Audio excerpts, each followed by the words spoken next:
been a while since you've worked with Coach Chiswick, but I'm curious, how has he changed and how is he the same since your time together at Auburn? I had an opportunity back in 2009, 2012. Chiz hired me back when I was actually here.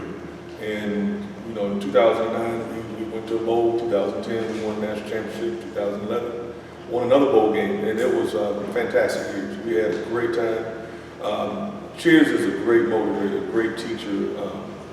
And the thing I liked about Chiz most is probably he's the same guy every single day he came to work. So, you know, I haven't seen him in about the last, 5, 6, 7, 8 years.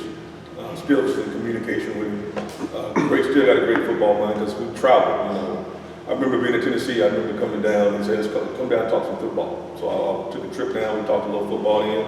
And then the thing I've heard and just talking to him, he's been around all the NFL teams, all around the college teams, and he's gotten sharper as a coach.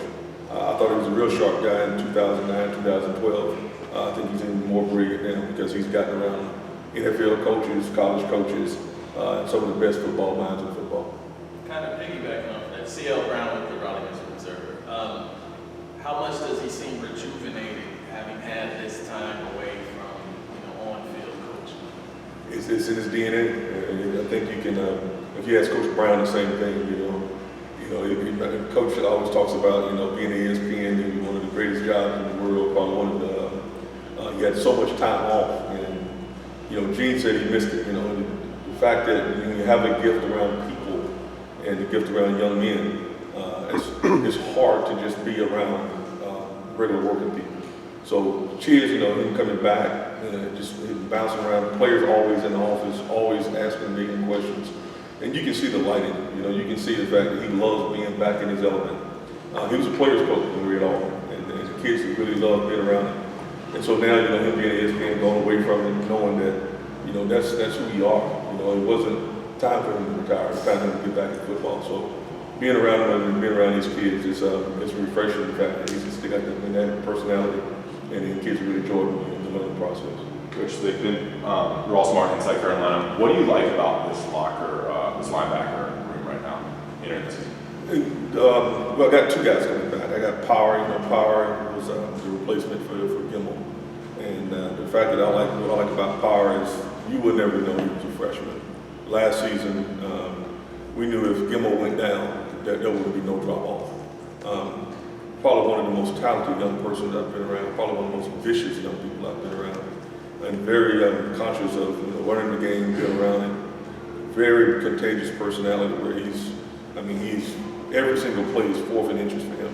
And then you have an older guy like Cedric Gray, who's probably Gilmore, probably one of the most cerebral guys I've been around in a long time. He gets it. We could easily flip Power and those two around to play the same position. Both of them are pretty smart.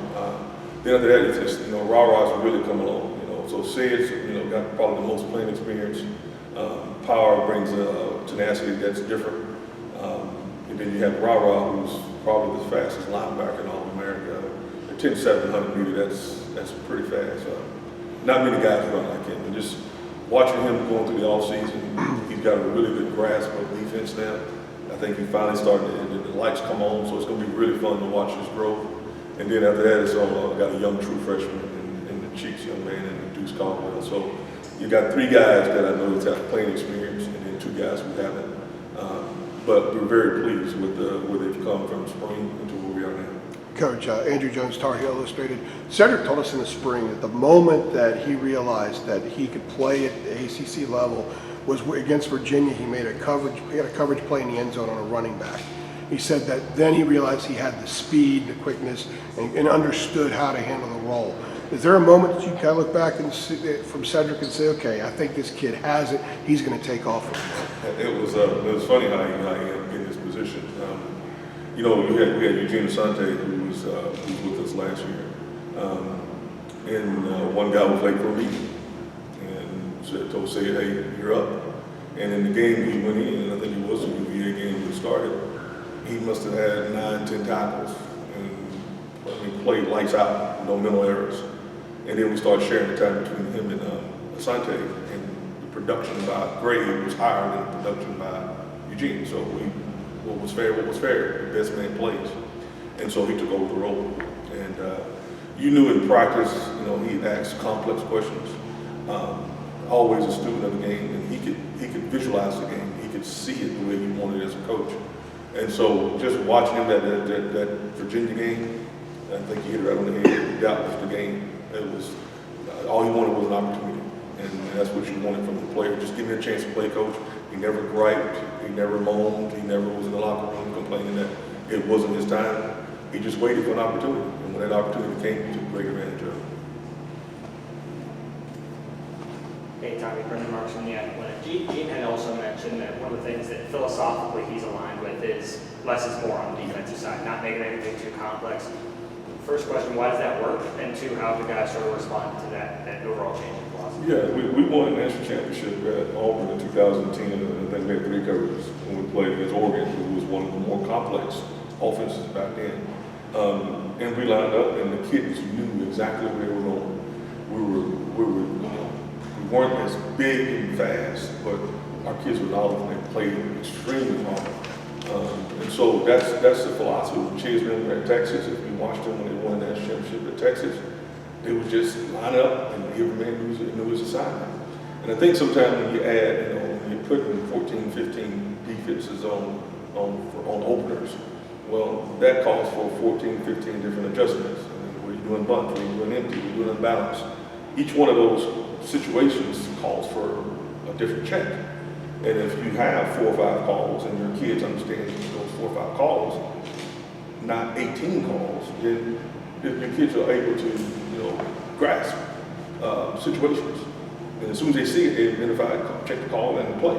And that's what he means. And you can go in a game on defense and have 7 calls, but it's going to be 7 complex situations that come up. You got to be able to adjust to it right away. And that's what he's talking about. Not having multiple defenses and not going through all the checks. That's problematic. You're just guessing. You're asking for something to happen to you.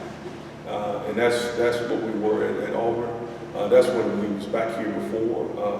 I think they ran 2 or 3 different coverages. He's added a lot more than 2 or 3 now, but the kids are able to grasp it. They're able to convert. They diagnose whatever we needed to fix the problem, and they're able to talk it.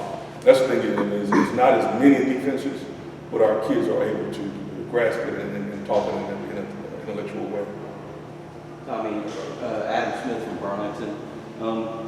You were saying that Power might be one of the most talented and vicious guys I've seen at linebacker. It's not like he's been here 4 years. Yeah. How is that? How have those attributes sort of jumped out to you already so quickly from him? What have you seen that has left you thinking that? Well, it's when you see him in practice and inside the field, I mean, he's a human flesh model. He doesn't carry anything but his body. He has no fear at all of anything. It doesn't matter if you're 320 pounds. If he thinks he can drop you at 320, he'll try to drop you at 320. He doesn't fear anybody. And I saw that last year when Gilmore really took a liking to him. And we'd sit in the meetings and you could just see him over there just constantly asking Gilmore questions. And he got it. And then you never seen a young man make the same mistake twice. And Gilmore played for us for 2-3 years, and it took him 2-3 years to get on the football field. And nobody knew where he was. But then when he got his opportunity, he played very well. Where Power was at, as a true freshman, you would have never known that he was right out of high school. But we saw that when we recruited him. When he came out of high school, he was probably one of the most dynamic young freshmen I'd ever seen because he was the player on the team that got everybody else better. He was taking average players and making them go beyond their capacities. And that's what he does. You'll see him, he'll talk to a defensive back, he'll talk to a defensive lineman. He's constantly talking. And that's what a quarterback does on offense, and that's what you want your white linebacker to do on defense. You guys good with time? Good. Thank you very much. Thanks, Dave. Appreciate it. Thanks.